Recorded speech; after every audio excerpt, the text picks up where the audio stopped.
Now, when Virginia decided, what they literally decided was that they would relinquish their claim to land in the West and let Congress deal with that land.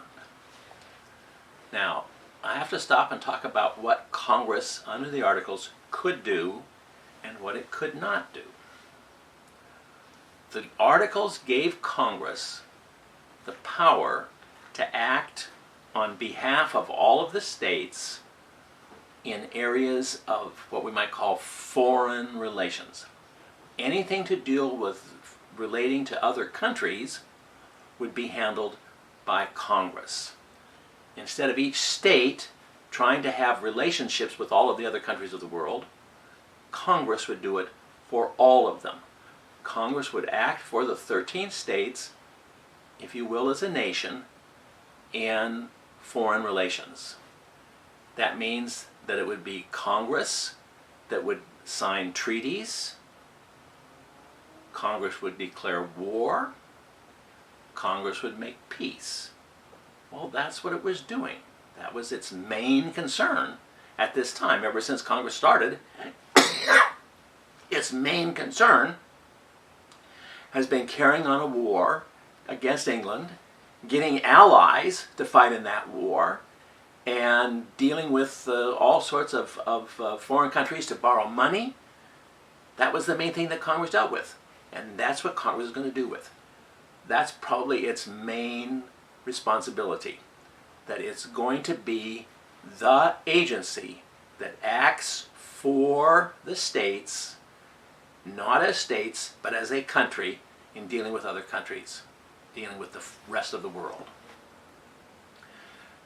As sort of a sidelight to that, Congress would also be responsible for dealing with the Indians. The Indians had always been considered by white people as nations, which was really wrong. I mean, white people didn't quite understand Indian society, and they made a lot of mistakes, and they screwed everything up because they misunderstood Indian society. Indians didn't think of themselves as nations. They thought of themselves just as people in communities, and most Indians, they don't have big tribes, they don't have big nations. They're just small communities, and each community has a kind of a little local agency, and it just sort of runs things. But they don't think of a big nation, and they certainly didn't think of chiefs in the same way as kings, which we tended to do. White people tended to do that, and they would refer to Indian leaders as chief this or prince so and so, and it was really misleading because that's not the way Indians thought about it. But we continue to do that in the Articles of Confederation. Indians are foreign nations, so relations between the United States and the Indians would be the responsibility of Congress. Each state would no longer deal with Indians. Congress would do it on behalf of all of them. Congress would also try to promote economic activity within the 13 states. It could, for instance, establish a common unit of money. Congress would decide what the unit of money would be, how you would define it. Actually, Congress didn't get around to this, but they're going to set up a dollar, and they're going to define a dollar in terms of ounces of gold or whatever, and then that would be the unit of money that would be in use in all states.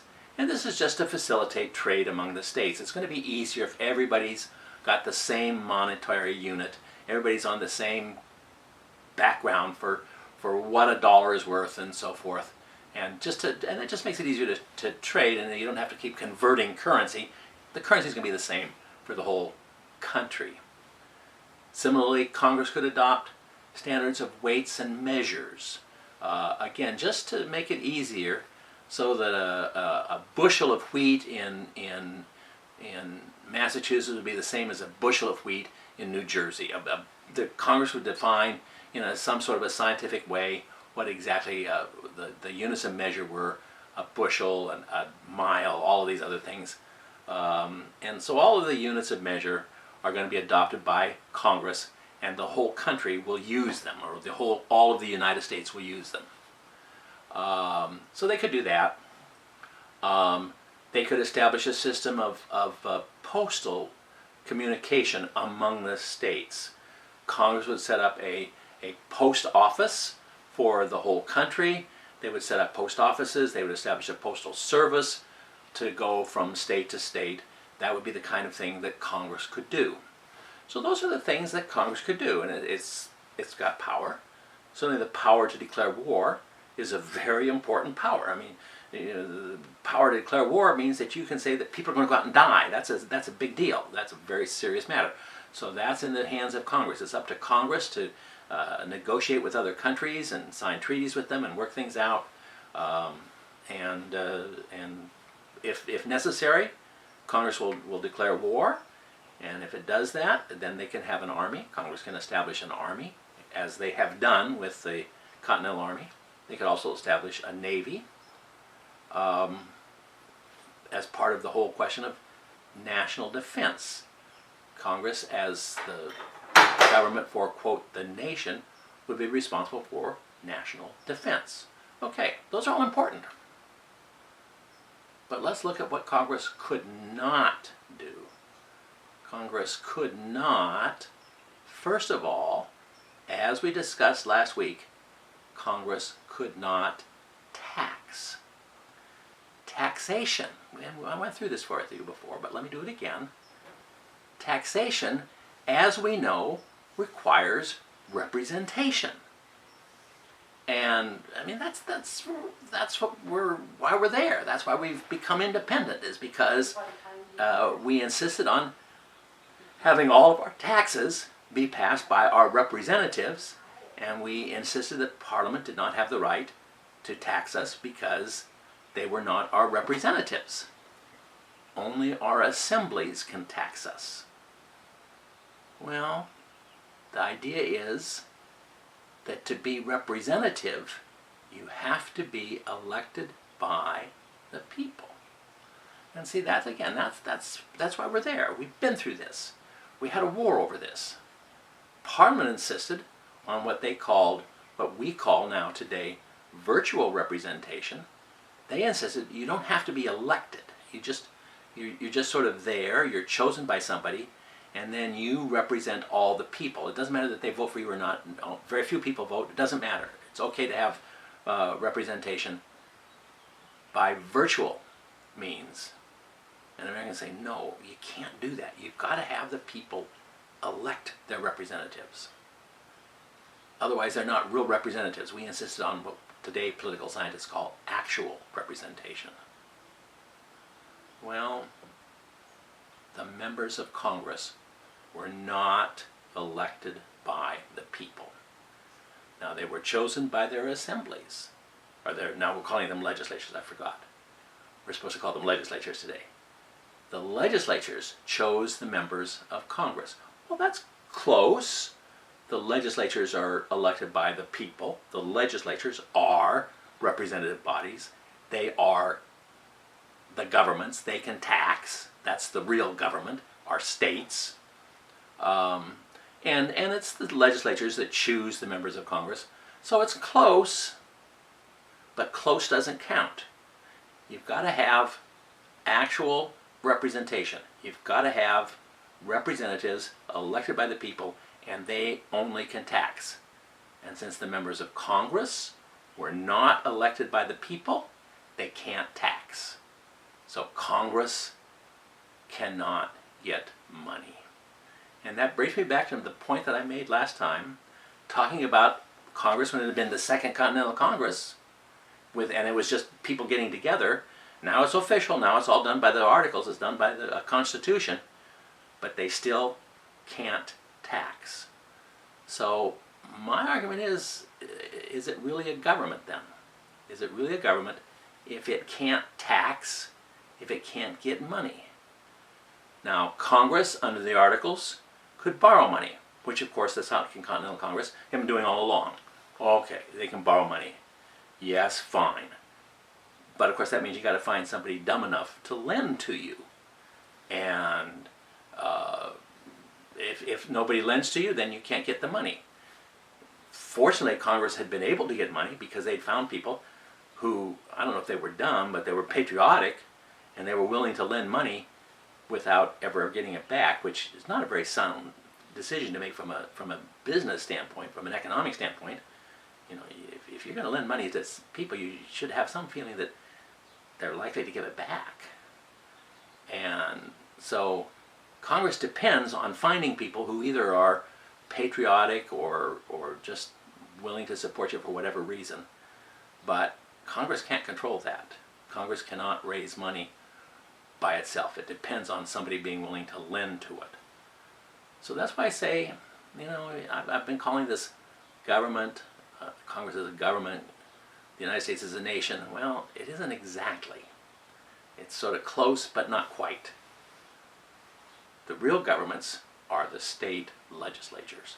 Each state has its legislature, and each state is governed by its state legislature. And that's the same thing as the assemblies. And that's what Americans had always been concerned about. That's why they wanted to become independent of England, because England, it seemed like, was not going to let them have their assemblies. And Americans that say, we've got to have our assemblies. We've got to have, now we'll call them legislatures, same thing, it's just a word. The legislatures are elected by the people, and that's the ones who govern. So it's state legislatures that govern, not Congress. And that's sort of dicey because, you know, as I say, Congress is going to send people off to war on behalf of the states, so it's sort of ambiguous there. It's a little bit unclear as to exactly whether Congress is a government, exactly whether the United States is a nation. Sort of yes, sort of no. The other thing Congress could not do that was important, it's designed to help trade. It's going to encourage trade by adopting standards of the unit of money, the units of length and of width and weights and measures and so forth. But it could not actually regulate that trade. Control over the trade belongs to the government, which is the state legislature. Each state legislature is going to regulate its own trade. Congress does not have power to do that. So, all right, Congress does have power, and it's certainly a plus that Congress is going to be able to act for the whole country, if you call it a country. It's going to act for whether it's a country or not. It's going to act for it in foreign relations. That's a plus. And it's written, and which is a definite plus. The fact that it's a legal document that's been approved, it's been ratified, the procedure has been followed correctly. So that's a plus. But it's really not quite a government. But the ironic thing about this now then is, and it's kind of shakes you up a little bit, you have to think about it. Now, Virginia has decided, for its own reasons, Virginia has decided that they've got all this land in the West that they've been after for years, and they got really mad when England wouldn't let them have it. And now they've decided, okay, we're just going to give it to Congress. Now then, that's kind of weird, because although it's not in the articles, Congress is going to have that land in the West. And that means, one, they're going to be the owner of the land. So now Congress, which has no other assets, Congress doesn't own anything. But now Virginia has said, okay, you're the owner of all that land in the West. Wow, that's a big deal. There's a lot of land out there, and it's potentially very valuable. It's not valuable right now because we really can't start settling it, and just to refresh a little bit on this, the key to settling that land is, ironically, the port of New Orleans. We have to have access to New Orleans in order to be able to sell that land, because people have to be able to get their crops out of that land. They have to get it to market, and the only way to get it to market is down the network of rivers, down through the Mississippi and out at New Orleans. So until we solve the New Orleans problem, the land is only potentially valuable, but it has a high potential. So if and when we solve the New Orleans problem, there's a lot of land out there, there's a lot of resources, there's a lot of wealth out there, and it belongs to Congress, which is sort of like a non-government. And then Congress is also, number two, responsible for governing all of that land in the West. So it's kind of weird. Congress has no governmental power in the 13 states. Each state has its own legislature, and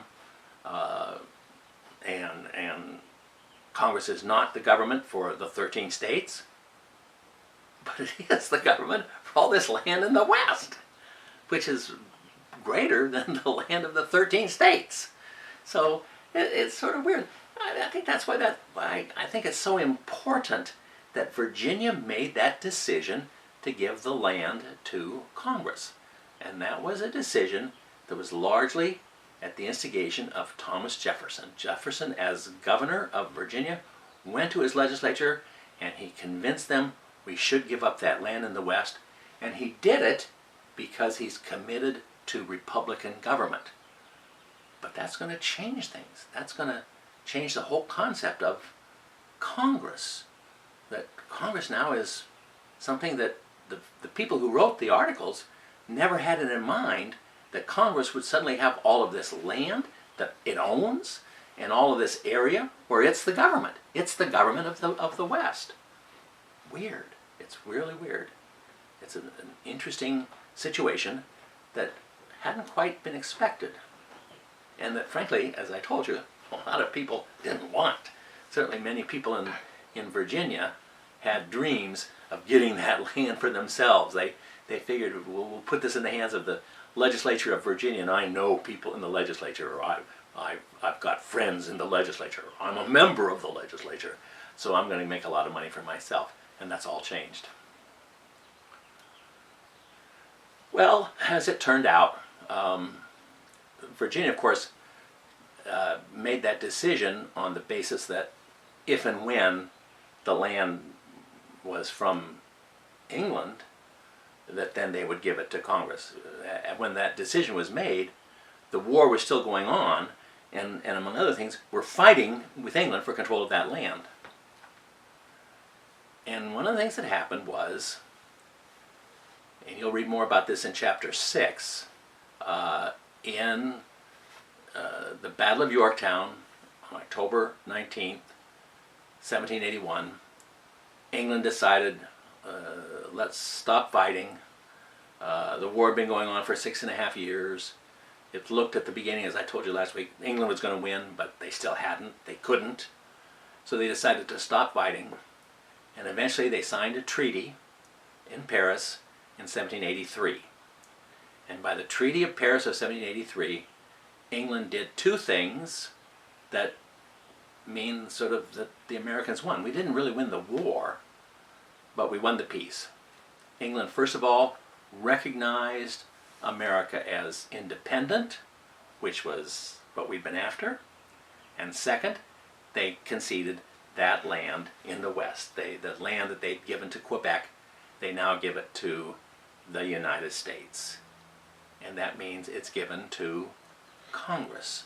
So we'll stop at that point after we have to do a little technical stop here.